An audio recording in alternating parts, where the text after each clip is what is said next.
You may have known the story of Nuh alayhi salam. And I believe most of the Muslims know about the story of Nuh alayhi salam. But you may not be knowing about the relationship. If you read Surah Hud, chapter number 11, verse number 40 to 47, it speaks about Noah and Noah's ark and how he built the ark. He told the people that there's a flood going to come, rain going to come. Most of the people didn't believe in him. Surah Hud, chapter number 11, verse number 40 to 47 says that Noah alayhi salam, Noah may peace be upon him, asked by Almighty God that you collect one pair of all living creatures and put in the ark. And let your family members come and the believers. And he builds the ark and he puts a pair of living creatures, the animals, the birds. He tells his son that there is going to be flood. His son does not believe. And his son does not believe in his father. Nuh alayhi salam's son does not believe. Later on, when it starts to rain, again Nuh alayhi salam requests his son, come in the ark. He said, no father, I will go to the topmost peak on the mountain. The water will never reach there. And he goes to the peak. Then it starts to pour. It pours heavily. The water keeps on rising. It rises and even goes above the level of the peak of the mountain.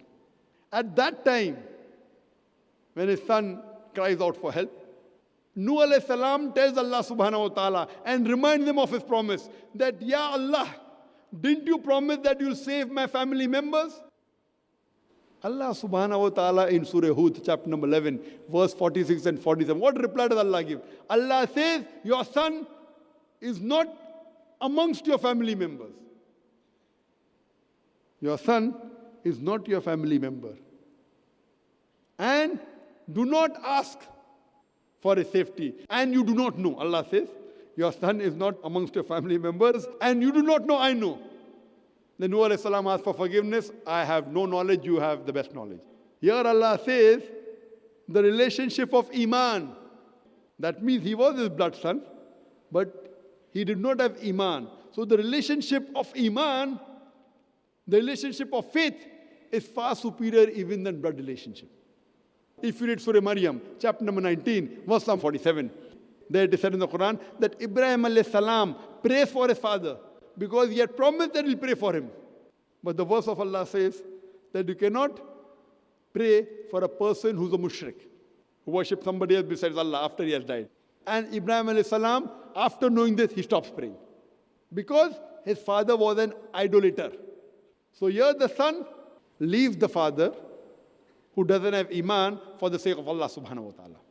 You have many such examples. If you read Surah Tahrim, chapter number 66, verse number 10, it speaks about the wives of Nuh alayhi salam and Lut alayhi salam.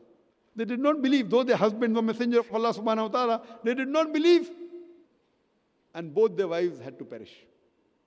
If you read the Quran in Surah Tahrim, chapter number 66, verse number 11, it speaks about Hazrat Asya, may Allah be pleased with her, who was the wife of Pharaoh. She's praying to Allah subhanahu wa ta'ala, Ya Rabb, oh my Lord, give me a mansion, a house in Jannah close to you, and save me from the evil of Pharaoh. That time, Pharaoh was the most powerful human being on the face of the earth. He used to call himself God. He was a taghut, the most richest man in the world, the most powerful man in the world. Here his wife, Hazrat Asya, may Allah be pleased with her, she's praying to Almighty God that give me a house, a mansion in Jannah, close to you, in exchange for the luxury of the husband.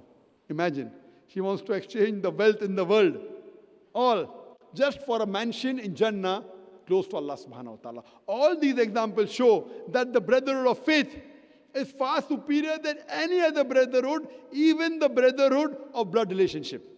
The quotation of the glorious Quran from Surah Nisa, chapter number 4, verse number 1, which says, Ya ayyuhan nasu ttaqu rabbakum alladhi khalaqakum min nafsin wahida wa khalaqa minha zawjaha. O humankind, reverence your guardian Lord, who has created you from a single person and created of like nature his mate. Wa akhir da'wana alhamdulillahi rabbil alamin.